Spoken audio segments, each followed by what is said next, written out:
así en nuestro ciclo sobre la vida espiritual y los grados de oración.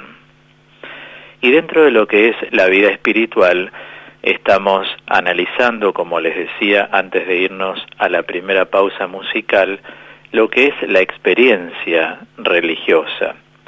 Siempre aconsejo a las personas que no pudieron escuchar el programa anterior que lo escuchen en mi canal de YouTube, Claudio Rizzo, con Z, Claudio Rizzo Teólogo.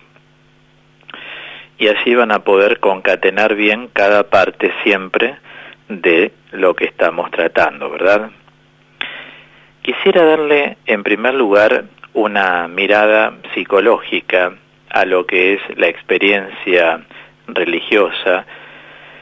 Luego vamos a darle una mirada teológica y luego vamos a tratar de ensamblar que toda experiencia también tiene un carácter psico-teológico. Desde lo meramente filosófico es importante que todos sepamos que a fines del siglo pasado surge lo que se llama la psicología de la religión, y la primera obra aparece en el año 1899 y está dedicada fundamentalmente al fenómeno religioso. En filosofía, la palabra fenómeno quiere decir lo que acontece. Lo religioso es un acontecimiento en la persona, ciertamente, en cada ser humano. También se lo llama este fenómeno religioso la conversión. De hecho, la psicología toma el término conversión también para tratar distintos elementos, y lo toma de la vida de fe. Nace en la vida de fe, se desarrolla en la vida de fe, pero también le es útil este término a la psicología, entendiendo por conversión transformar una realidad en otra realidad. Y de eso se trata nuestra vida también conversa. Transformamos ciertas realidades que estaban alejadas del Evangelio o tal vez desconocidas, desconectadas por tanto totalmente, y las acercamos. Eso es una conversión que uno hace, porque a ciencia cierta la conversión siempre es un cambio actitudinal, pero para uno poder cambiar actitudes necesitamos remover algunas cosas del pensamiento y algunas otras de los sentimientos y de las emociones. Así es que se construye una nueva actitud en la vida, frente a cómo uno se posiciona en el mundo, frente a Dios, frente a los demás y también frente a uno mismo, por ejemplo. Una definición, a mi entender, muy atinada de la psicología de la religión podría ser enmarcada de la siguiente manera. La psicología de la religión es la ciencia que se ocupa de la religión en su aspecto de fenómeno psíquico, es decir, de la religión en la medida en que es creencia del individuo o del grupo. Por eso podemos decir que psicología de la religión es un desarrollo de la psicología general que se dirige hacia el comportamiento religioso para comprender su significado. Entonces, en estas que pretenden ser definiciones que intento elaborar, Dios queda excluido. Luego la psicología de la religión lo que va a hacer es estudiar los efectos de la experiencia religiosa en el hombre. Y el punto álgido es que las causas no son consideradas, solamente los efectos. Y como aprendemos en la teología, Dios es causa primera, ya que de Él proviene todo. Ahora, desde una perspectiva humana, está bien este análisis, ya que Dios escapa a toda posibilidad de investigación científica. O sea que es una mirada totalmente subjetiva, no es una mirada objetiva, porque para que una mirada sea objetiva, indefectiblemente, a nivel ciencia, se necesita siempre causa y efecto. Es una ley filosófica ineludible para todo. Es como si nosotros dijésemos, me duele tal parte del cuerpo. Bueno, van a tratar los médicos de descubrir cuál fue la causa o las causas que generaron eso. Siempre causa y efecto. La conversión, como objeto de la psicología de la religión, es efecto, pero no se puede conocer la causa, vuelvo a decir, porque entraríamos en Dios. Y la psicología no analiza la presencia de Dios, sino la conducta del ser humano. Si nosotros nos posicionamos desde un enfoque ya ahora sí teológico, o sea, desde Dios, nos referimos al sentimiento de dependencia absoluta. La experiencia religiosa es provocada por Dios y encauzada hacia Dios. Repito, es provocada por Dios y encauzada hacia Dios, como un elemento, digamos, universal y fundamental en el ser humano, teniendo en cuenta este triple concepto que a menudo lo inserto en la formación que doy, y es que Dios es autor de la vida, es el creador y es el dueño, o sea, el que decide nuestros días, tal como lo dice el Salmo 138. Los días de mi vida ya han sido trazados por Dios. Entonces, si Dios es nuestro autor, el autor de la vida, no nacemos porque a alguien se le ocurre, sino porque Dios da la vida, entonces hay un sentimiento de dependencia con carácter de absolutez. En alguna oportunidad yo hablé de Rudolf Otto, que es un filósofo de la religión. Ya no hace psicología de la religión, sino que era un filósofo de la religión. Y él afirma que el sentimiento que él llama numinoso quiere decir sagrado, no se enseña ni se aprende, sino que a la luz de la filosofía únicamente puede desprenderse sacándole del espíritu. No se enseña ni se aprende, dice Rudolf Otto. Afirma que hay aspectos de la religión que son susceptibles de ser enseñados, pero señala que la base y el fondo de la religión es irracional. Y estos sentimientos irracionales pueden ser suscitados y pueden ser también despertados.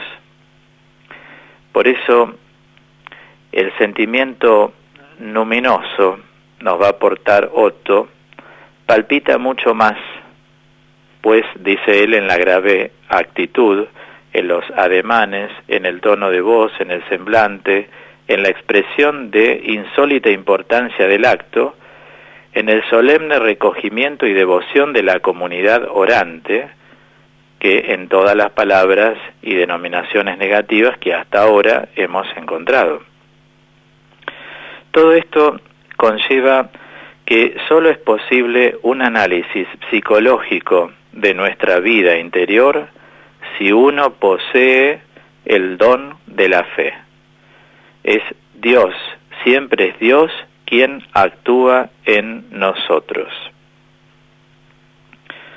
Cuando muchas veces escuchamos, aún en los medios de comunicación, gracias a la vida, le agradezco tanto a la vida, digo, qué pena, ¿no?, que lleguen hasta ahí, cuando en realidad a quien tienen que agradecerle es a Dios. Parece que el ser humano, a veces, en lo que oímos en algunos, rehúsan decir gracias a Dios. A veces porque hay sentimientos de culpa en el inconsciente que no le permiten decir gracias a Dios tal cosa. Creen en un ser superior, es como que vuelven para atrás. Muchos de ellos que los dicen han sido bautizados, pero lógicamente no han tenido una buena catequesis, no han tenido una buena formación, menos. Entonces dicen, gracias a la vida, le agradezco al cosmos, le agradezco a la energía de no sé dónde. Es decir, algo, pero les cuesta decir, le agradezco a Dios. Eso lo oímos en muy pocas personas en estos tiempos en los medios de comunicación social.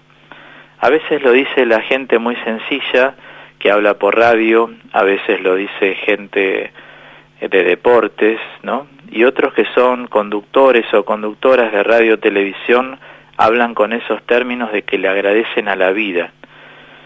¿Qué es la vida? ¿Tiene identificación la vida? Hay que agradecer a Dios, que es el autor de la vida. Es como decir, la naturaleza es sabia. No, Dios es sabio que creó a la naturaleza. Está bien, esto lo podemos ver nosotros porque, lógicamente, como teólogo, tengo obligación moral y porque lo profeso y lo vivo, pero además porque lo conozco, porque uno tiene experiencia, como todos los que me están escuchando acá. Entonces es tan importante darle la gloria a Dios, porque cuanto menos mencionemos a Dios, estamos esquivando la mirada de Dios sobre la experiencia personal de cada uno de nosotros, espiritual, creyendo, entre comillas, que somos espirituales. Algunos dicen gracias a la vida, gracias al cosmos, gracias a la energía, no son espirituales. Es un modo de decir algo, nada más, pero no es una fe fehaciente. La fe fehaciente se basa en el reconocimiento de la divinidad, en Dios. Eso le da, como a veces trabajo a los hombres, llegar a reconocer, ¿no?, el término Dios. Ni que hablar nosotros los cristianos en Jesucristo, porque todo fue creado en y en función de Él, y Él es nuestro Redentor, nuestro gran Dios y Salvador, como dice San Pablo en la carta a Tito 2:13 y en Romanos 9:5, nuestro gran Dios y Salvador, Cristo Jesús. Por eso los cristianos, cuando decimos el Señor, el Kyrios, estamos hablando de Jesucristo siempre. Ya solamente pronunciar el nombre de Jesús es atraerlo a la vida, al lugar, a las ocupaciones, a la gente que nos rodea. Fíjense la importancia que tiene, como allá lo anuncia el salmista, el nombre sobre todo nombre, que después Pablo lo apropia cuando se refiere a Jesús. Nombre sobre todo nombre. Por eso en nuestra experiencia espiritual, los cristianos tenemos que tener muy en claro esto, no hablar con lenguaje de mundo, hablar con lenguaje de Cristo, lenguaje de evangelio, lenguaje de iglesia. Por supuesto, tenemos que ser ubicados, saber dónde lo mencionamos. Hay términos que no son para hablar delante de toda la gente, pero sí, por ejemplo, decir gracias a Dios, agradezco al Señor. Eso sí, es testimonial decirlo, porque tenemos que honorificar la fe que profesamos. También en la mención del santo nombre de Dios. Si yo quisiera ahora armonizar tanto el enfoque que le di más psicológico como ahora más espiritual teológico, y quisiera lograr este ensamble psicoteológicamente, diría que sin la adhesión a la revelación divina, a la palabra de Dios, el hombre nunca hubiese sido capaz de conocer a Dios. no ha sido, digamos, la razón humana la que ha descubierto a Dios, sino Dios quien se ha revelado objetivamente. No obstante, Dios se revela subjetivamente en la experiencia espiritual que cada uno va realizando. En el programa del domingo pasado también mencionamos que toda experiencia es ineludible, es inefable. Estas dos características no la podemos evitar cuando somos personas de Dios, tampoco queremos hacerlo, pero ciertamente hay algo de nosotros que va a salir, cuando digo ineludible, y se va a compartir con alguien. Tal vez es la paz que podemos transmitir, tal vez es el consejo, tal vez es la palabra sapiencial que podemos aportar a alguien, tal vez es una orientación, tal vez es un gesto que habla de Dios en la persona. Por eso digo que Dios se revela subjetivamente también a todos nosotros. La revelación objetiva es clara, es la palabra de Dios, más todas las otras enseñanzas que tenemos de los hombres de Dios, varones y mujeres, ¿verdad? Los santos, los maestros, los padres de la espiritualidad entre el siglo II y IV. ¿Cuánto caudal tenemos, objetivamente hablando? Pero ese caudal también se va permeabilizando en la vida de cada uno de nosotros a medida que avanzamos en la formación. Por todo esto quiero decir que reconocemos que Dios es incomprensible para el hombre, dado que escapa a sus posibilidades cognoscitivas. Nadie lo puede conocer en su totalidad. A través de la formación nos vamos arrimando cada vez más a Dios, pero como enseña San Pablo en la primera carta a los Corintios, capítulo 2, ¿quién está en la mente del Señor? ¿Verdad? Un conocimiento exhaustivo de la deidad es imposible. Es imposible. Pero podemos conocerlo lo suficiente para alcanzar nuestra salvación, porque se ha revelado tanto en forma objetiva como en forma subjetiva en la experiencia espiritual que cada uno en su camino de conversión de la mano de Dios va construyendo por esa acción del Espíritu Santo en uno. Por eso llegamos a la conclusión que una psicología de la experiencia religiosa es sólo posible en un enfoque psicoteológico. En primer lugar, porque no excluye lo trascendente, porque acepta la realidad de la revelación objetiva, que hace posible, claro, el conocimiento indispensable para la salvación del hombre.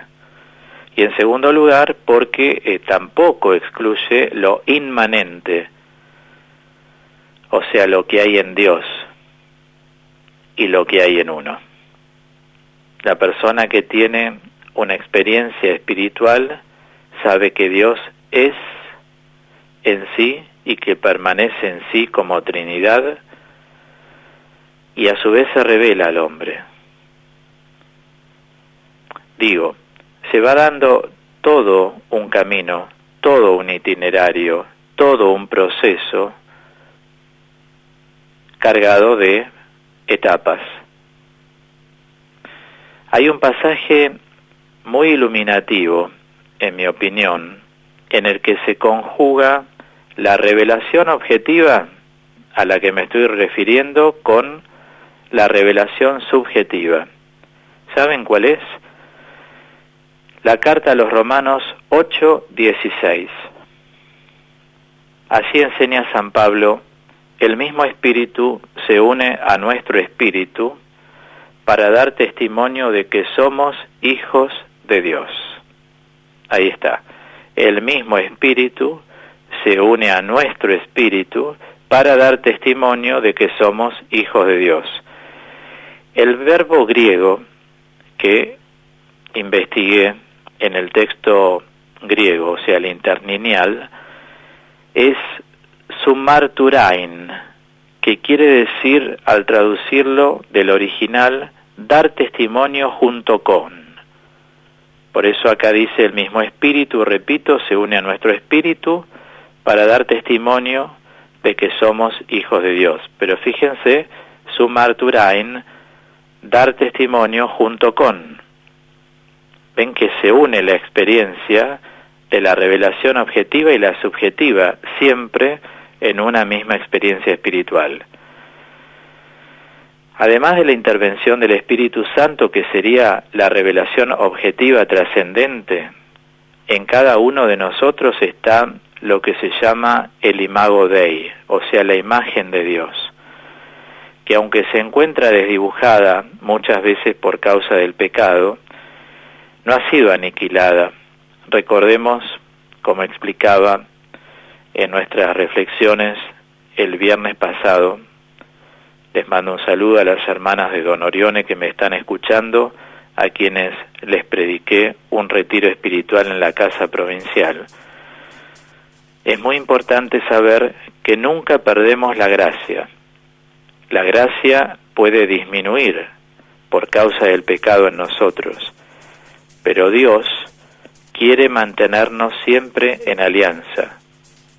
Como dice Isaías 6:7, yo haré con ustedes una alianza eterna. Y el Señor dice, este es el cáliz de mi sangre, sangre de la alianza nueva y eterna, eterna, eterna, eterna. Hay gracia cuando hay unión de voluntades. Dios viene al hombre, el hombre va a Dios. Para que el hombre se vaya de Dios, tiene que rechazar su amor.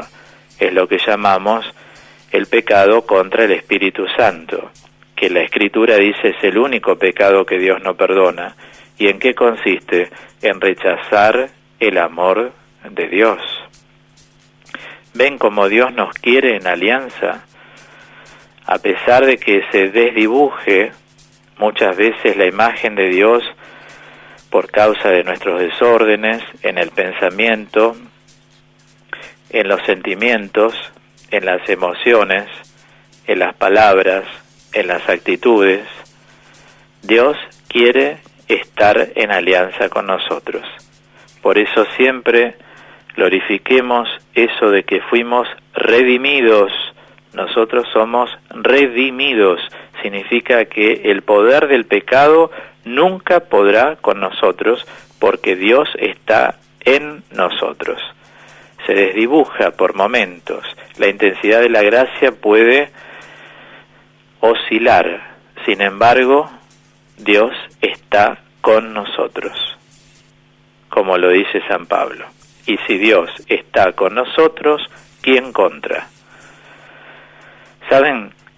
San Agustín decía, él es un santo del siglo IV, que la imagen de Dios en el hombre es semejante a la imagen acuñada en una moneda.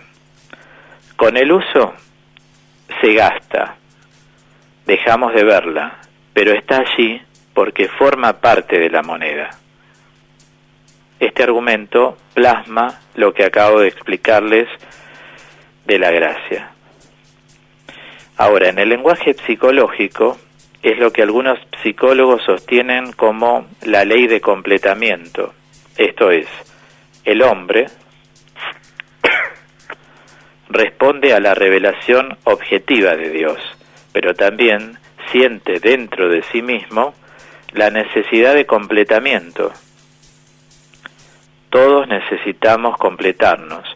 De hecho, cuando decimos desde la catequesis de base en adelante, o sea, la teología dogmática, que el Espíritu Santo santifica, sanguine tinte, quiere decir tenir de santidad. En nuestro lenguaje ayornado de hoy, este tenir de santidad, esto de santificar, el Espíritu Santo es santificante, significa que nos completa. Este es el argumento bíblico. Vamos a ir a dos textos, a Efesios 4, 13 al 14. estoy acá con la palabra, 4:13 al 14. Dice la carta a los Efesios: hasta que todos lleguemos a la unidad de la fe y del conocimiento del Hijo de Dios, al estado de hombre perfecto y a la madurez que corresponde a la plenitud de Cristo. Así dejaremos de ser niños, sacudidos por las olas y arrastrados por el viento de cualquier doctrina, a merced de la malicia de los hombres y de su astucia para enseñar el error. Entonces, estamos aquí ubicados en que estamos llamados a la madurez que corresponde a la plenitud de Cristo. Esto es el completamiento. La gediquía se dice en griego, se dice porque lo dice esta carta a los Efesios, que es la madurez. ¿La madurez qué es? Es un completamiento. Uno madura cuando se va completando. ¿Cuándo madura en una profesión? ¿Cuándo madura en una vocación? ¿Cuándo maduramos en una ocupación? Cuando vamos creciendo, cuando nos vamos completando. Entonces, exactamente, uno a medida que se completa, se perfecciona. Y el otro texto paralelo de esta necesidad de completamiento es la carta a los Gálatas, en el capítulo 4, versículo número 19. Dice la palabra: hijos míos, por quienes estoy sufriendo nuevamente los dolores del parto, hasta que Cristo sea formado en ustedes. Esto de que Cristo sea formado es que Cristo los complete, porque al formarse Cristo en nosotros, en nuestro crecimiento, en todo lo que vamos incorporando, de lo que vamos aprendiendo y lo que vamos llevando a la práctica, se va formando Cristo en nosotros. Esto es que Cristo se ha formado o es formado en nosotros. Esto nos completa. La presencia del Señor, que ciertamente a través de la formación ingresa a nuestra vida, de una formación que no me privo de decir que es interdisciplinaria, porque es lo que completa al hombre. Nosotros no somos seres espirituales, somos personas espirituales, que tenemos un yo multidimensional. Tenemos una dimensión afectiva, otra dimensión económica, otra social. Nos vinculamos con Dios, con la creación, con las personas, con nosotros. Tenemos una dimensión religiosa, que es la ligazón a la institución.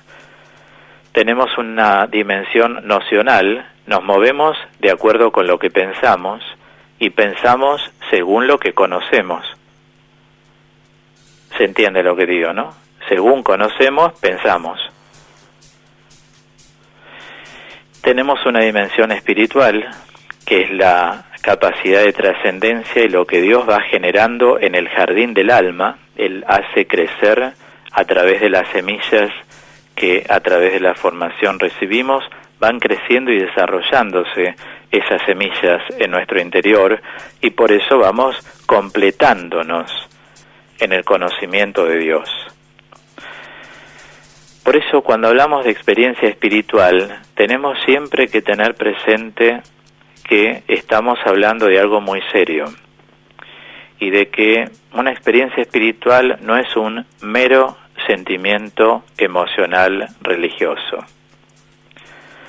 El domingo pasado terminé el bloque diciéndole: lean por favor del Evangelio de Juan, en este orden se las posicioné para que ustedes las tuvieran presentes. Y hoy decía, cuando me fui a la primera pausa, cuento con que hayan leído, pero bueno, supongamos que por ahí se olvidaron o no pudieron. Las tres citas son Juan 3, 1 al 21, son extensas, por eso hay que meditarlas en la casa. Juan 4, del 1 al 42, y Juan 4, del 46 al 54. En Juan 3, del 1 al 21, nos encontramos con Nicodemo. En Juan 4, 1 al 42, con la samaritana. En Juan 4, 46 al 54, como lo dije el domingo pasado, el funcionario real con hijo enfermo. Son textos muy extensos, a mí me llevaría un programa entero a analizarlos. Lo que yo quiero extraer de estos tres textos, por eso les voy a dar elementos ahora, les va a ayudar muchísimo a entenderlos cada vez más y mejor, y se los dejo para su reflexión personal, es que los tres, Nicodemo, la samaritana, el funcionario real con hijo enfermo, los tres subrayan algo: crecimiento y dinamismo. No hay crecimiento si no hay movimiento interior. Uno va a crecer si hay un movimiento interior. Cuando las cosas nos interpelan, o sea, nos provocan interés, nos subyugan, nos van seduciendo, nos dan paz, bienestar y felicidad, nos impulsan hacia adelante. Y es así que uno va haciendo una opción de los espacios propios, como ya lo comenté aquí en el programa, en los ciclos, sobre todo en nuestro ciclo, uno va queriendo privilegiar más los espacios de formación, los espacios de oración, la Eucaristía, servir a los demás en lo secreto. Por eso sepamos, a la luz de estos tres textos, cuando digo crecimiento y dinámica, que la experiencia espiritual siempre es una experiencia que uno tiene que discernir, porque es presencia de Dios. Ya no es una experiencia analítica, una experiencia de carácter intelectual, es presencia de Dios. Y la experiencia espiritual está condicionada por la estructura mental de cada persona. La estructura mental es muy importante. Sobre las estructuras mentales hablo en el libro que escribí, El sentido de la vida, que está en venta en la editorial Guadalupe. Antes de la descripción de algunos elementos comunes a estas tres experiencias bíblicas, es necesaria una primera comprensión de la experiencia vivida. Ellos tuvieron una experiencia vivida, como nosotros que estamos en el camino. Tenemos una experiencia vivida, no es teórica, por eso nuestras opciones. El viernes pasado, dando el curso de liturgia que estoy dando en el convento de las Hijas de San José, abiertos para todos, les comentaba a los hermanos, en mi caso venía de predicar un retiro espiritual de todo el día, atendiendo a algunas religiosas, además. Luego me fui directamente al curso para darlo y luego teníamos una hora entera de adoración eucarística, como hacemos siempre los terceros viernes. Y les decía, ustedes dejaron sus lugares, muchos vienen de trabajar, yo vengo de predicar un retiro, de trabajar en lo mío, y sin embargo estamos acá todos, y qué lindo es ver tantos hermanos que han venido. ¿Por qué? Porque hay una respuesta a las opciones. Esto es fundamental. Como dice Santa Teresa, no está la cosa en pensar mucho, sino en amar mucho. Y como ella misma agrega, obras son amor y no buenas razones. Es decir, ¿cómo le demostramos a Dios que tenemos interés? A través de las opciones que hacemos. Tal vez ejerciste la tolerancia, la paciencia, tal vez dejaste de lado otra cosa para atender a alguien, tal vez hiciste algo en lo secreto, tal vez tenías otras invitaciones, pero era el momento de lo que tenías que hacer y optaste por eso. Tal vez tenías una cena esta noche, pero a vos te agrada más escuchar el programa y dijiste, no, esta noche no voy porque quiero escuchar el programa, lo siento en mi interior, y fuiste fiel a la opción. Te llaman por teléfono y no atendés, perfecto, porque si atendés ya te vas del programa, después volver te cuesta más. El bloque tiene una duración, se va el bloque, no es que volvés, entonces qué lindo es que vos lo recibas. Si Dios nos convoca para esto, es algo así como si, suena raro lo que voy a decir, yo me pusiera a hablar con una persona y pongo una pausa musical. No, a la pausa llego cuando lo tengo organizado en el programa. No existen otras personas en este momento, sino nosotros los que estamos en esta opción del programa. Entonces quiero mostrar de un modo y de otro que antes de la descripción de una experiencia espiritual es necesaria una primera comprensión de la experiencia vivida. Luego se puede ir aclarando más al describirla.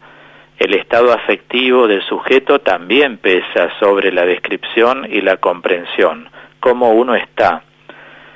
¿Cuántas veces, y esto lo tengo hiperoído en los años, la gente me dice, me habló a mí, hoy esto fue para mí, en un momento o en otro del programa, o en un comentario, o en la formación?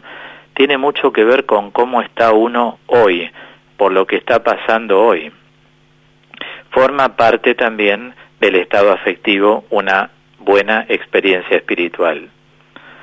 Sabiendo que Dios se manifiesta en todo, cuando hay gozo y cuando hay tristeza. Dios es el dueño de todo. Y como sabemos, le dijo San Juan de la Cruz a Santa Teresa, Madre Teresa, Dios escribe derecho sobre renglones torcidos. Por eso, cuando menos te lo imaginabas, Dios llega a tu vida. Lo importante es responderle, no dejes pasar la cautividad que genera Dios en un alma, cuando la arroba, cuando la toma. No digas, uy, ¿cómo te sentís? Eso es la primera prueba. Me siento bien de ir a misa todos los días, me siento bien de ir a una asamblea de oración, me siento bien. ¿Te sentís bien? Recordá, la presencia de Dios es paz y bienestar. Ahora, cuando no tenés paz y bienestar, no es de Dios. Eso lo tenemos que tener siempre claro. Entonces, ahora sí, reflexionemos sobre 4 ítems que describen una experiencia espiritual, y con esto voy a terminar el bloque de hoy. El primer ítem es que toda experiencia espiritual es irrepetible, no es experimentable, es experiencial, o sea, la persona sabe que puede ser objeto de la experiencia. Eso se llama experiencial en teología espiritual. Todo aquello que puede ser objeto de la experiencia. Entonces, tal vez hoy tomaste unos mates, miraste por la ventana, saliste al patio, fuiste a caminar y te sentiste como atrapado, atrapada por algo que pasó en el cielo, por el clima, por el verde, por una flor, por una persona. Esto es objeto de experiencia. Lo experimental va más por lo científico. Las mismas causas provocan los mismos resultados. Es difícilmente un segundo ítem comunicable. Por eso decimos que es inefable. Es un lenguaje simbólico, es un lenguaje análogo. Cada vez que hables de algo de Dios, vas a hablar en forma semejante a, pero nunca vas a poder estar inmiscuida en algo que sea matemático o exacto. Siempre te vas a aproximar, porque es tu vivencia. Toda experiencia espiritual, tercer ítem, es inspiradora de acciones y composiciones posteriores. O sea, te impulsa hacia adelante, te proyecta en Dios, en la vida de la Iglesia. Y el cuarto ítem es que toda experiencia espiritual lleva a una transformación. Como dijo Jesús, por los frutos se conoce el árbol. Entonces, si uno verdaderamente se está completando en el Señor, como decíamos hoy, uno va a notar que está haciendo cambios, que está viendo las cosas de otro modo, que se está tomando las cosas de la vida de otra manera. Esa es una transformación. Eso es creíble. Se ven los frutos, porque uno mismo también ve los frutos. Los demás pueden o no verlos, pero uno sí los va viendo. Bien, hasta acá llegamos con el bloque de la vida espiritual y los grados de oración en este día. He hablado 45 minutos en este bloque, tenemos mucho para seguir saboreando, ¿verdad? De todos modos, siempre ten en cuenta que al día siguiente se sube mi programa al canal, a mi canal de YouTube, Claudio Rizzo, con Z, teólogo, y podés volver a escuchar todo. Vamos a una pausa, la cerramos, claro que sí, cerramos este momento, quiero decir, tan ameno, donde realmente navegamos en el océano del espíritu, con Doris Machín en este canto de un alma anhelante de Dios, y se llama Te necesito, Dios.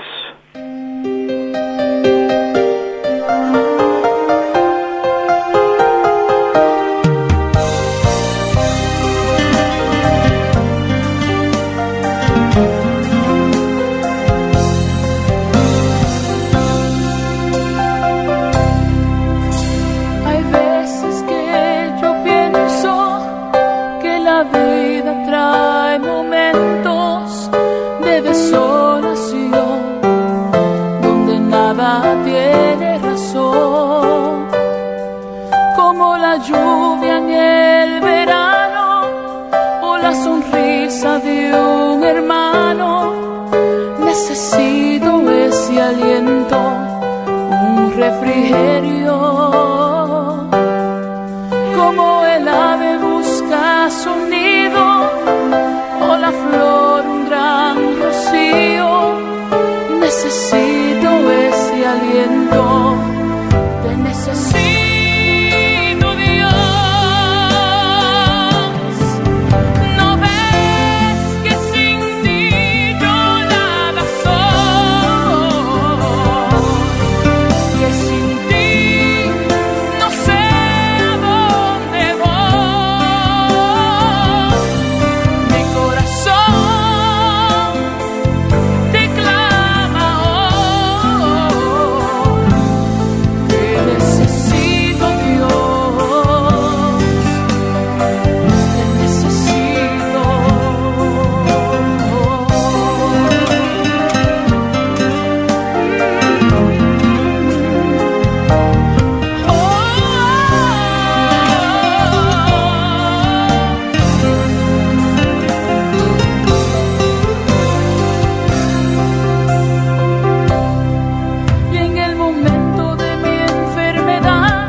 Cuando parece que ya